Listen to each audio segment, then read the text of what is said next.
Selamat siang semuanya.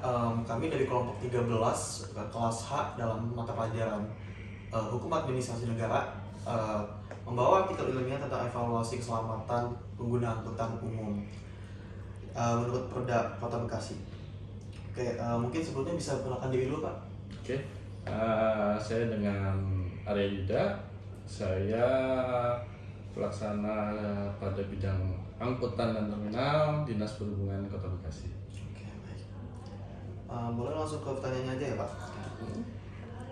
Kan sudah menjadi rahasia umum nih, Pak, bahwa masih ada banyaknya kendaraan angkutan kota yang tidak layak karena termakan usia atau memang karena tidak adanya kesadaran dari para pemilik angkutan kota ini dalam mengurusnya. Lalu, apakah Dinas Perhubungan ini melakukan uji kelayakan kendaraan angkutan kota secara berkala untuk memenuhi standar yang dibuat di Perda tersebut, Pak? Oke, bicara terkait angkutan umum di Kota Bekasi, terutama angkutan kota ya. Betul, Pak. Kita bicaranya Kota Bekasi aja. Ini memang kalau bisa dikatakan itu bukan kurang layak, tidak layak. Tidak layak lagi. Iya kan? Ya, betul. Gitu, tidak layak. Ini memang di Perda kita. Jadi turunan dari Undang-Undang Lalu Lintas Ya. itu ada Perda kita juga. Perda kita Perda 13 tahun 2019 kalau nggak salah itu memang mengatur di mana angkutan kota itu batas usia kendaraannya yang dulu di tahun Perda 2005 itu 15 tahun, sekarang itu menjadi 7 tahun. Ada perubahan. Betul. Jadi setiap 7 tahun sekali itu angkutan kota itu harusnya diremajakan. Oke. Ya, itu diremajakan. Itu pertama. Kedua, untuk pengawasannya itu memang uji kelayakan jalan itu memang per 6 bulan sekali. Itu adanya di pengujian PKB ya. Oke. Pengujian kendaraan bermotor. Itu memang ada di Dinas Perhubungan Kota Bekasi. Jadi memang harusnya itu 6 bulan sekali. Tetapi dengan kondisi ekonomi sekarang ini banyak memang para pengusaha itu yang tidak kuat untuk meremajakan armadanya karena memang harga kendaraan itu sudah tinggi ya. Tinggi. Kedua adalah untuk pembiayaan atau leasing itu sekarang ini untuk angkutan kota itu sudah tidak ada.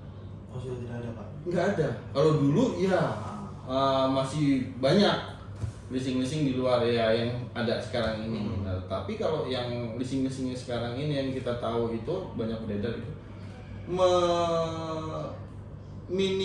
meminimalkan DP itu 20%. 20%, Pak. Kalau harga kendaraannya anggap kita 200 juta, 40 juta udah.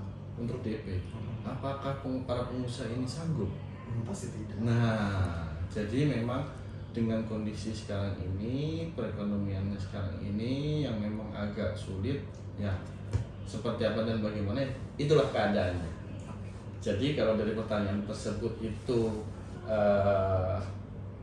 dilakukan pengujian kendaraannya atau tidak, karena sudah lebih dari batas usia yang ditentukan, itu mereka sudah tidak bisa melakukan pengujian KIR. Oke, berarti setelah 7 tahun tuh nggak bisa uji KIR lagi ya? Nggak bisa. Harus peremajaan. Betul. Oke.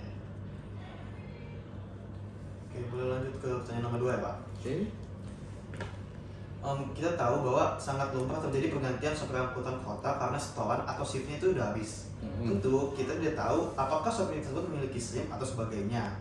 Apakah di sub melakukan pantauan secara langsung terhadap sopir angkutan kota itu sendiri, Pak, yang sedang operasi itu? Ya, jadi terkait drivernya, Iya, betul. itu angkutan kota itu sebenarnya bukan ranah kita. Oke. Apalagi terkait dengan SIM. Ya, surat izin mengemudi itu ranahnya adalah jajaran samping, betul, pihak kepolisian. Kalau kita itu di Dinas Perhubungan itu kartu pengawasan atau lebih dikenal di lapangan itu adalah trayeknya. Oke. Betul. Dan pengujiannya. Jadi apakah kendaraan tersebut layak jalan atau layak jalan? Oke. Ya, itu kembali lagi. Nah, kalau sudah lebih dari 7 tahun, apakah dia bisa ngekir? Enggak. Itu nggak bisa. Kalau nggak bisa, apakah dia bisa beroperasi? Enggak juga. Kan begitu. Betul. Seperti itu. Jadi kalau untuk terkait SIM-nya, kepemilikan SIM itu bukan kita tidak Bukan dari di ranah bukan ranah isu. kita isu. Gitu. Seperti itu. Oke. Ya. Ada lagi? Kita lanjut ke pertanyaan ketiga ya. Menurut Bapak sendiri, seberapa besar efektivitas implementasi kegiatan yang dilakukan oleh Dishub terhadap keselamatan penumpang angkutan kota? Ya. Kalau pengawasannya sendiri itu memang ada kegiatannya kita, di mana ini kita tahu adalah operasi-operasi gabungan lah kalau di lapangan ya kan, Iya. atau bahasa kita adalah penertiban, baik itu angkutan barang maupun angkutan orang. Nah, di sini kita memang bekerja sama dengan jajaran samping, itu ada kepolisian, Dishub, Satpol PP, TNI. Nah, ini menggelar razia. Nah, itulah momen kita melakukan pengawasan gitu. Jadi kalau terkait apakah drivernya memiliki SIM atau tidak, itu adanya di situ. Apakah kendaraannya layak jalan atau tidak, ada di situ. Administrasinya seperti apa, STNK dan lain-lainnya ada di situ. Jadi memang setiap tahunnya itu ada kegiatan pengawasan. Nah, dengan cara penertiban di lapangan.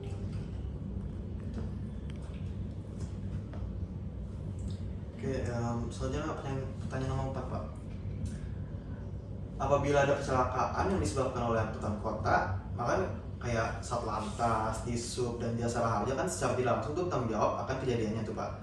Nah, apakah pejabat-pejabat ini terkait tuh dapat dimintai pertanggungjawabannya mengenai kejadian terjadi pada angkutan jalan pada saat kecelakaan itu terjadi, Pak? Ya. Jadi ibarat kata kalau di pertanggungjawabannya, jika terjadi kecelakaan, mungkin bukan pertanggungjawaban, Iya. mungkin dimintai keterangan. Dimintai keterangan, oke. Contoh salah satu angkutan kota, insiden, gitu. Sampai bahkan contoh ada korban jiwa, Iya. gitu. Kita lihat apakah kendaraan tersebut itu dari administrasinya, dari segi administrasinya dulu. Oke. Apakah mereka kartu pengawasnya ada, terus STNK-nya seperti apa, bagaimana, hidup tidak kendaraannya, terus layak jalan tidak dengan bukti uji per 6 bulan ini, gitu kan. Nah, jikalau memang kita lihat dari situ satu aja, terutama itu yang fatal itu adalah jikalau mereka memang tidak memiliki layak uji. Oh. Ibarat kata kalau kita tahunya adalah KIR ya, Ya, kalau KIR. mereka tidak KIR atau bahkan lewat, ya itu. Jadi ada beberapa kasus itu terbanyaknya adalah mereka tidak melakukan KIR berkala, secara berkala per 6 bulan itu. Nah, kalau untuk pertanggungjawabannya, ya kecelakaan tersebut dilakukan oleh driver, ya kan, bisa juga ada kelalaian dari drivernya. Masa kita sebagai istilah kata pemangku jabatan atau ya instansi yang berkaitan itu dimintai pertanggungjawabannya tidak. Tapi kalau dimintai keterangan, ya pastinya. Karena apa? Contoh, oh iya ini insiden kirnya, coba lihat, oh iya kirnya nggak diperpanjang nanti nih gitu. Kita cek, oh benar. Terakhir kendaraan tersebut melakukan registrasi kirnya itu berkalanya adalah tanggal sekian. Harusnya dia bulan kemarin itu dia melakukan, tetapi tidak dilakukan, sehingga bisa menimbulkan kecelakaan. Tapi kan kecelakaan tersebut kan juga banyak faktornya ya gitu. Tidak hanya kendaraannya saja, bisa juga dari faktor kelalaiannya si driver ya. Kita lihat dulu. Nah, itu pihak yang berwenang yang pasti akan mendalami. Ya. Oke, baik Pak, kita lanjut ke pertanyaan terakhir aja. Oke. Karena ada banyaknya angkot yang ugal-ugalan karena alasannya mengerja setoran ya. Oke. Tapi apakah pemerintah dapat dimintai pertanggungjawaban terhadap hal itu kalau menurut Bapak? apa sendiri? Nah, ini ugal-ugalan untuk mengubah restoran. Ya. Itu paradigma zaman dulu.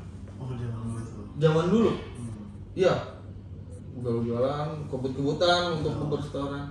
Tapi coba deh, adik-adik lihat sekarang ini. Ada nggak angkot yang ngebut sekarang? Enggak. Karena apa? Karena penumpangnya aja udah nggak ada. Iya. Siapa yang mau naik angkot dengan kondisi angkot yang sekarang seperti ini? Yang tidak layak. Yang ada mereka malah pelan. Iya, nungguin mana penumpangnya gitu. Jadi kalau untuk ugal-ugalan itu mungkin sudah tidak relevan dengan kondisi sekarang ini ya gitu. Kalau dulu oke. Gitu. Jadi kalau saya rasa sih kalau terjadi kecelakaan karena ugal-ugalan sih enggak. Ya cuma ya itu mungkin ada beberapa faktor lah itu yang menyebabkan terjadinya kecelakaan. Itu sih kalau menurut dari kami ya gitu. Ada lagi? Sekian aja sih pertanyaannya Pak. Oke. Kami sudah mendapatkan apa yang dibutuhkan buat dimasukkan ke artikel ilmiah kami Pak. Oke, terima kasih Pak. Terima Terima kasih. kasih ya.